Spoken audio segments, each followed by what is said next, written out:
Bonjour, bonsoir. Ça dépend de l'heure à laquelle vous allez me suivre. Nous sommes le lundi 7 avril 2024. Je vous en prie, de partout où vous êtes. Si vous n'êtes pas encore abonné, abonnez-vous. Commentez l'émission, partagez l'émission et aussi il faut liker. Il faut aussi liker. Aimez la vidéo, likez la vidéo. Nous commençons les titres que nous allons développer dans cette émission. Merci à vous les internautes, les amis, les abonnés de la chaîne Mwana Congo José Télévision. Galère de Wazalendo au front. Si je n'en ai pas bosso. Minyoko, Passi, Yaba Wazalendo au front. Nord Kivu, Pena Sud Kivu. Tokoyoka. Message ba Wazalendo basili kosala surtout frange ya ba Wazalendo oya force armée patriotique apana pale Luama oyo ba uta Lomami Maniema o ba uta Maniema bazana bitumba na kati ya Sud Kivu abandonné à leur triste sort obetele belo masoloa ba o bazana kati ya Massis ba Apé Céleste to obetele belo masolo na Nord Kivu, donc Nazari Jasiko na Nord Kivu, plan dévoilé Yananga, pour na kokende ko conquérir Kisangani, pe Nyabiondo. Mais alerte, il y a société civile, pe y a notable, il y a Nord Kivu et Pesami. Wana balobi, gouvernement central, bakambi ya FARDC, matoyi na bino, ezalaka na ba avertissement wana. Ezalaka kaka bon. Donc on robeta lisolo ya inondation.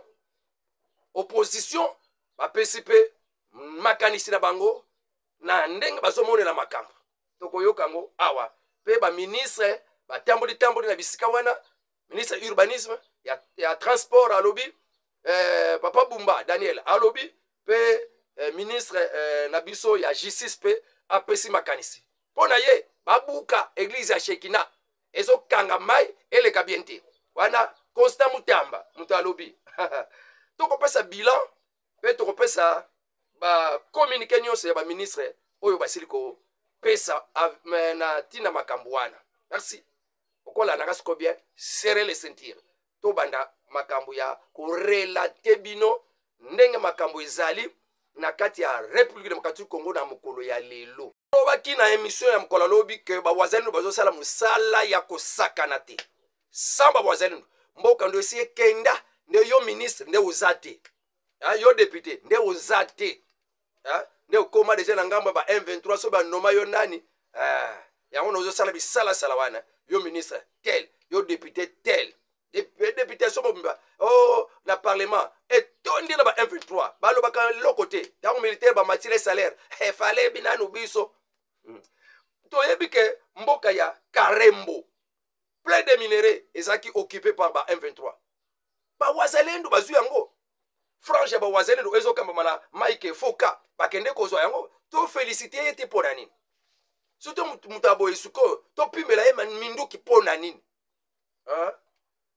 to beke ba betenaki bango na bango moi discussion moko elekaki po ezala ba frange mususu bazu moi renfort par gouvernement provincial à partir de ba autorité militaire mais ba Wazalendo mususu boy kopesa bango ne esali ke wo ba peso pesa bango te moyen de vivre ezate ba comme ko créer ba barrière pour la survie parce que o déjà baza bien ba mona ke non bino boko sala ngote créer bango moi ba déséquilibre donc moi ba yokanezate ba massacre bête quelques morts quelques blessés de kuna to ekokuta ndeko ya ministre biso kala Rubota azwa ki pe massacre mais pour ne to kuta na biloko aboyeke ba Wazalendo ba frange mi balé ba banda ko bete na masasi moi liko pa moko zoleka quelques franges ya ba Wazalendo bazwa ki lisungi moko boye ko uta na Uvira et pa ya ba autorité militaire mais ba tumuso bazo nyokwama lokola o ba uteki na Maniema na appel la chef de l'état ba ye na kati ya Sud Kivu ba bunda ba appuyer ba oyo bazawana ba Wazalendo ba yakutumba pe belé bazawana mais ils sont abandonnés. Pourquoi? Alors toko kende ko juger qui bloque gouvernement provincial gouvernement central to ba autorité militaire ou c'est lui-même le chef de l'État. Voilà, ezande suko analyse bangonde bazomema ngai nasala analyse wana po euti nde pana bango. To memi osala be analyse oyo. Suko ndenge toza boye, tozoyeba te qui bloque. Pourquoi ça ne marche pas? Toutes les conquêtes on a récupérer Bukavu n'aboutissent pas. Alors, les Wazalendo, les Waza, bah, faire savoir, bah, tel ici, et pas le gouvernement congolais. Ah, on a Kinshasa peut-être, bah, comme ça, ma bazoye bâti. Appelle les chefs de l'État, et pour na Wazalendo, bah, battre la mboka, bah, bunde la mboka, bah, se sacrifier pour la mboka, pour na, bah, comme, bah, réserviste, bah, ya, na, Sud Kivu, bah, protéger, bah, mboka, et quoi, y attendre, Nord Kivu, quoi, et yo, kana, ba ebele ba utana musika na maniema ba yati na sikifu ba général Yakutumba ba uta kuna likolo ba kita côté ya ba bitumba ezali pona ko récupérer Bukavu mais e komona na que Uvira oyo e batelami na ba Wazalendo ce qui va faire descendre Kenda. Mais aujourd'hui c'est même Wazalendo bazo sala musala ils sont abandonnés na tuni bango bongo député nani Ayaki député Bitakwira mais ayaki na moi biloka kolia alobi député aza politicien aye kosala pe makamone ki politique mais aye penza te pona ko regrouper ba Wazalendo atikala komona te esika Bitakwira abengisi ba groupe nyonso wana ba Wazalendo basangana basala boye commandement ezala boye rien alobi discours na ye na kati ya centre ville abeti discours na ye ba Wazalendo ba ko libérer Bukavu ba ko libérer mais jamais une organisation initiative moko ya ko sangisa bango quelque part bengisa ba miko bakonzi nango apesa boyo ezate sikoyo aide ba oyo bazo bunda na bango baza ba na ba arme ya dernière génération sophistiquée ba lobi soki kaka ki mo bukoko na bango tendese ba sila na bundele bango ya archaïque arme donc oyo ya bukoko musu bazo bundela liboso na ba o bazana arme moderne ya dernière génération.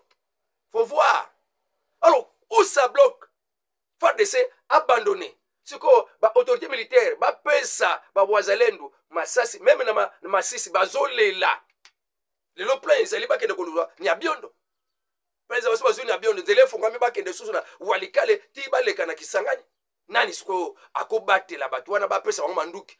Combien de fois bameki ko kote masisi centre minduki esili minduki ya makasi ezate bazongi sima ni abiondo ba réussir kozwa ni abiondo na kati ya masisi wana na kati ya masisi ezalaki na maboko ba M23 na mwa minduki na bango mke bazui siko renfort ya ezo yate ba autorité militaire wana ba oyo ba ye ba wasala nini bundoki aboye pourquoi ça hein tozongi na Sud Kivu qui bloque soutien et ya logistique et qui te la ba Wazalendo.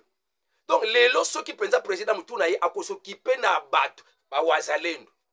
Donc ce côté Mutuna ye qu'il y a des gens que je peux mettre confiance oyo na koloba que vraiment Bukavu doit être récupéré donc ça l'attaque ezande ba Wazalendo. Faut un lien direct ezala entre le président Félix Tshisekedi et directement les Wazalendo. Ne faut plus donner le temps aux autres. Auto yebi déjà des traîtres qui sont dans l'armée. Kaka bangwana ba kenda kako renforcer ba Wazalendo, ça n'ira pas parce que pour na bango déjà ba tekamboka ba polingate ba pesa ba Wazalendo minduki pour elonga ekomonana. Alors que le président Félix Tshisekedi ayo kanga message au peso que ozui audio oyo non oso kozui émission oyo tinda akile droit oyo esengeli na kati ya ndako président ngamoko na kosala musala yo pe on a relation za nango tinda afin que Mkonzamboka ayoka. Les Wazalendo sont vus na terrain confrontés à des gens qui sont plus armés na bango. Suko bakosala ndengeni. Bien outillés, bien alimentés, bien équipés, avec des armes de la dernière génération, croyant recevoir du gouvernement congolais toutes les logistiques, et rations. Balobi, bazui, net équipe outil maniema, plus de 400.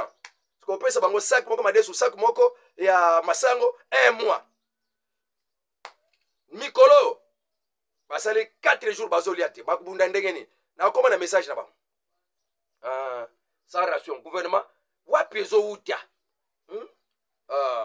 alors mais le malheur est surtout sur l'équipe qui venait de loin de Maniema équipe wana des ana donc pasi ya makasi parce que bauti musika na territoire mususu na province mususu sans ration 2 sacs de maïs 2 sacs ya madesu haricots pendant 1 mois 400 combattants bako kabola ndenge nini sans salaire sans prime au moment où je vous parle mukonzi na bango azoyebisa ngai au moment où je vous parle ils ont déjà fait 4 jours sans manger en brousse dans cet état comment combattre les M23 l'armée oyazana armée moko zana ba armes sophistiquées armée na biso FARDC tout est au fixe sans initiative ya combat sans initiative oh non ba wazalendo tout ça là vraiment tout ça là pour na to récupérer boy sans initiative ba cambignon ya FARDC statique ou silence ba vanda comme des patrons ba députés na qui ça s'appelle ba ministre alors bango balobi non ça ne peut pas continuer comme ça tout ça la message et pas il y a chef de l'État peut-être il y a quelque chose qui se passe un message direct il y a pas il y a chef de l'État un message direct il y a le groupe il y a ba wazalendo il y a force armée patriotique apana pala luama et uta Maniema na kati ya Parti démocratique de libération du Congo ezo kambama et pas ya Dragon Rouge Omari Kalonda drown que je salue en passant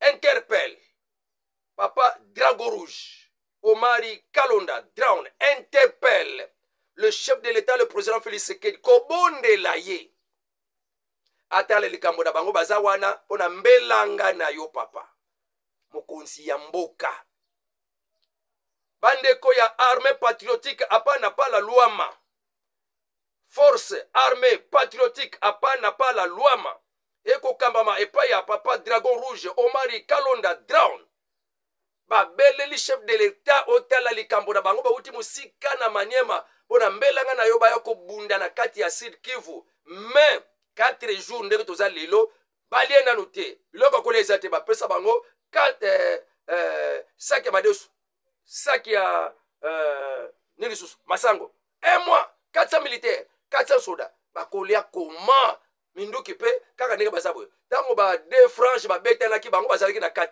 basoda na bango mibale soki mwa bukoko te nde bakufaki tala biso makambo oyo balobi tala biso makambo oyo tia kudei na kati ya force armée na bango ils ne savent pas où les choses sont bloquées ils sont venus de loin répondre à votre appel papa chef de l'État pensez aussi à leur survie ndenge balobi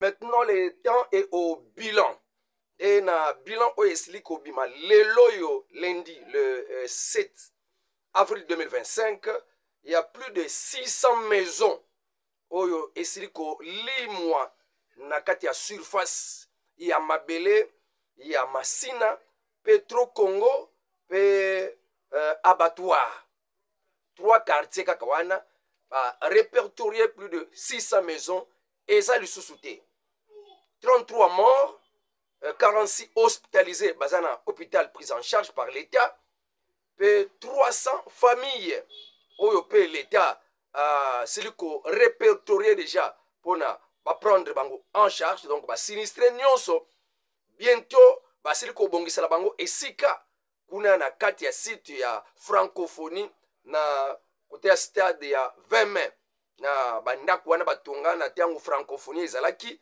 ne bakotia nanu en entendant ba sinistre oyo bakutani lokola sans abri baza sur bandako te bako vanda kuna pe gouvernement akoko sungaka bango na ya kolia pe quelque chose oyo bakozala nango posa voilà un peu effort ya gouvernement régie des eaux lokola maine utaka na mayanjil ba lobi que réhabilitation nango malembe tango mai ezokita nde bazoko améliorer pona batindi la biso ba mai ezan de plus de 14 communes na katia Kinshasa eza touché na likambwana ya kozanga mai pote mayanjil et débordaki makasi. Donc limiter ça longo kuna bisika usine ya traitement d'eau ezali oyo esika source na bango ya mai ezalaka rivière ya Njil ezalaki penza submergé ebendenkaka bato abandolo bake eboustoufflé.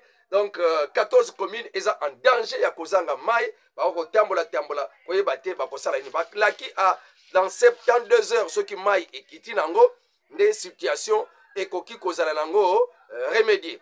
Mais ya kokamwa ba opposant ba monaka kaka mabe epa ya gouvernement congolais atako eza nango catastrophe naturelle pona bango c'est Félix Tshisekedi nde na kopesa bino avis ya bandeko ya Lamuka na nzela Prince Penge basili koloba que en tout cas les responsables du drame qui a frappé la capitale Kinshasa après inondation et à eau de pluie, en tout cas cette responsabilité incombe directement au président Félix Tshisekedi et à son gouvernement. Wanande position ya Lamuka Basili Kopesa.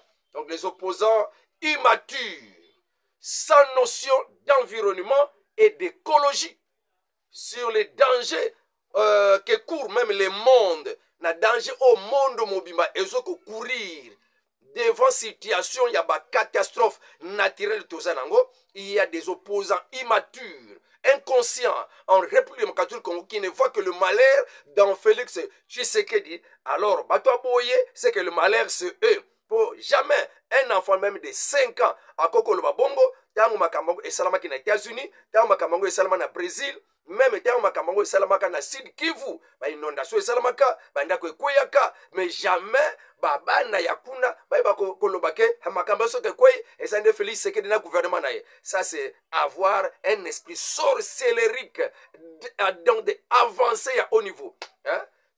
En tout cas, babo ce n'est que catastrophe naturelle ezalaka. Et il faut qu'on différencie un événement politique. Merci beaucoup na papa nangai François Simanga. On a Katia Kananga. Valérie Petelo. Papa Sivava. Mardoche Enge. Bazo Landangai. Na Katia émission nangai. On a zo kosala pe ba komanta ka boy belé. Na kozanga kateko pesa ka ba kombo na bino. Tala nanu bizaleli ya ba opposa. O tango samaka na Brésil, na États-Unis, na ba France, ba mituka ezoko lekana. Ezoko pumbua na mipepe na kate ba mai. Un enfant de 5 ans ne peut jamais dire ça, que c'est Macron qui a provoqué ça. Et qu'on ba mai, inondation wana. Mais en République démocratique du Congo, il y a des opposants immatures qui ne disent n'importe quoi, qui ne cherchent que le mal. Mais beaucoup loba, beaucoup pasuka na kanda, beaucoup so angote. Ce qui boye kola environnement te, boye bakango que le monde est exposé na ba catastrophe ya makasi o ba bengi ba catastrophe naturelle parce que ba écosystème na biso eza en danger, eza déjà ya ko beba suite ya ba pollution nera ndenge esalema yango bazoko multiplier ba méthode nyon se sengeli pona ko protéger environnement na biso ba écosystème na biso, hein? Soko yekola écologie te zonga na kela se papa na biso ba papa ya Lamuka bo kende na ko yekola ndenge ni makambo esalemaka. Sinon bokol baso volcan na Niragongo eza Félix Tshisekedi.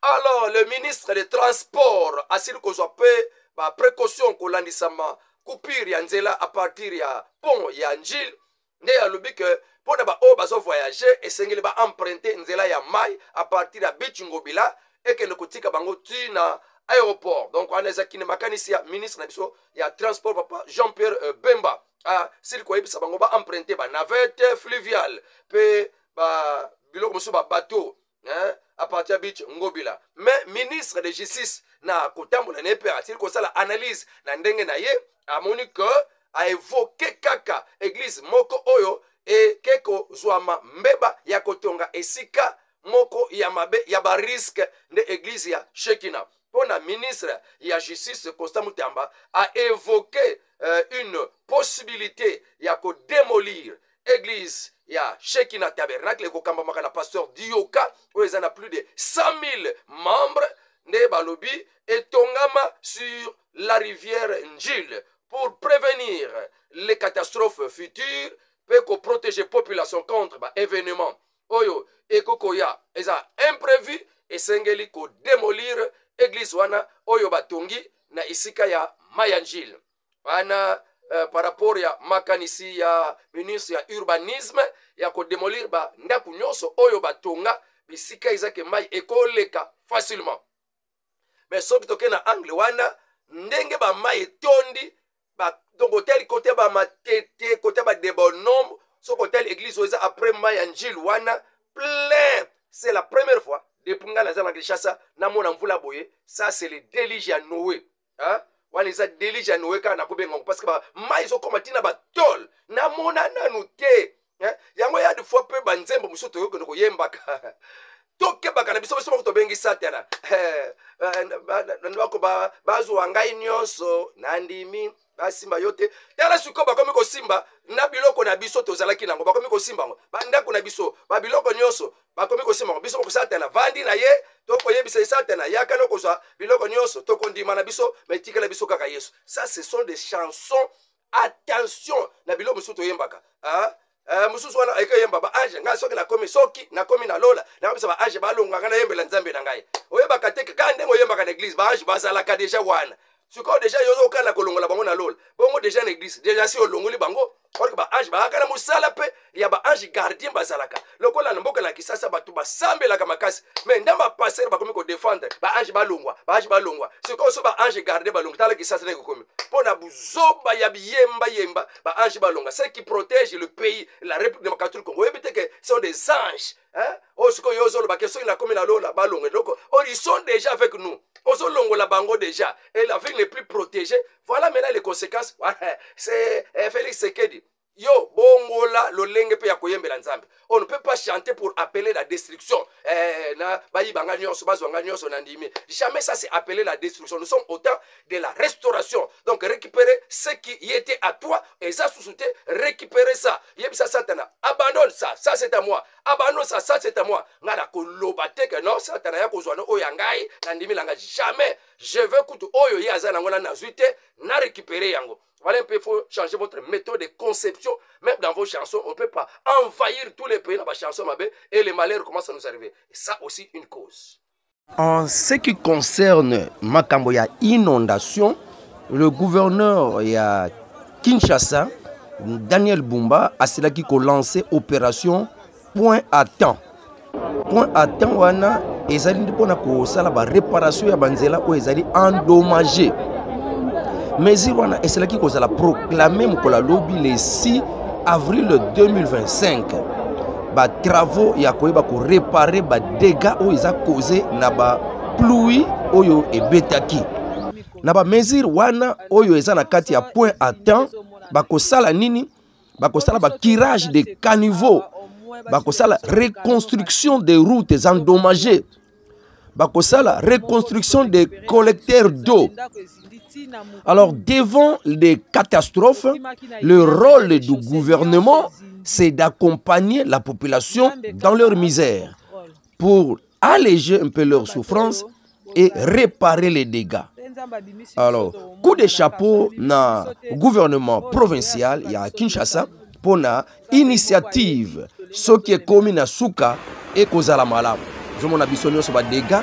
Ndenge zawana ndenge tozomona ndenge mvula ebetaki na Kinshasa et salaki penza mubulu makasi et suka ki wana te ministre P na gouvernement central ya urbanisme et habitat monsieur Crispin Madou akanga ki pe monoko te ye pe a koma ki sur terrain ye asili kozwa pe ba mesure na ndenge na ye asili ko recommander curage ya ba caniveau. Donc ouvrage, assainissement et puis nettoyage rapide. Donc il y a des canons, il y a des cours d'eau pour une meilleure évacuation. Il y a des bilokwana et kulaka donc eau usée eau de pluie. Donc c'est ça. Pour aussi un meilleur écoulement, il y a eau de pluie. Nini Soussou, ministre de l'urbanisme à Lobi, démolition des constructions anarchiques des bâtiments illégalement érigés qui obstruent souvent les voies d'écoulement.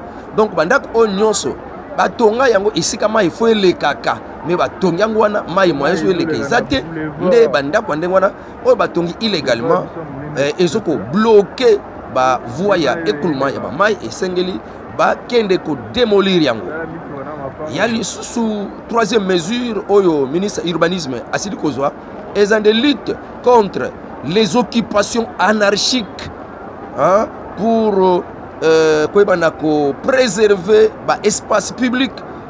Il y a une sensibilisation à la population pour que risque lié à l'occupation sauvage ya sol. Et si ka ozotonga ndako esika ozosomba lupango ndenge nini ezali ba condition nini ezawana nde esengeli sensibilisation ya population esalema koba nakati ya masolo na biso onatra a dénoncer ba trafic abusif ya ba transporteur privé ba komatsa ba talo ya lombango pona konyoko la population bango balobi ba tarif o l'état pesa e yebani nango na ba navette na ba bateau ya minene na ba bateau ya minene banda bitungo bilati na aéroport ba futa $20 mais soko kena ba cano rapide cano express ndi wana okufuta $100 mais bateau privé bazo futisa au-delà ba $200 na ba bateau ba $50 wana ba prix ya bango moko ba privé ba ke ba landa ba prix ya l'état wana eza message euti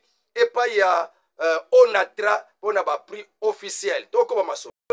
Monsieur Kasongongoy, Papi Fwamba, Lucien Mbachi, Zungula, Papa Valère Besoke, Kongo Bisomoko, Joao Manuel, Yonde, Moulandi Mounene, Joël Batomene, Sokila Samuel, José Sumbo, Bilenio Sobolanda Kaba, émission la 4 chaîne, et y'a moi la Congo José Télévision, en tout cas, Natouel Bilo, Mokolo Malamu, ya lundi le 7 avril 2025. Wana 8 membres, ya Nakati ya escorte ya premier ministre nde babandaki jugement na bango ba 8 membres wana na kati na bango ba commissaire hein tala kaka ba commissaire adjoint lokola Olivier Kanza Dunia ye aza penza commissaire supérieur adjoint na Anaclé Banga ye penza commissaire supérieur ba misusu ba zo juger bango ba betaki policier ya batu ya PCR ti bakela komemele na liwa pona bango bazalaka na kati ya escorte ya premier ministre.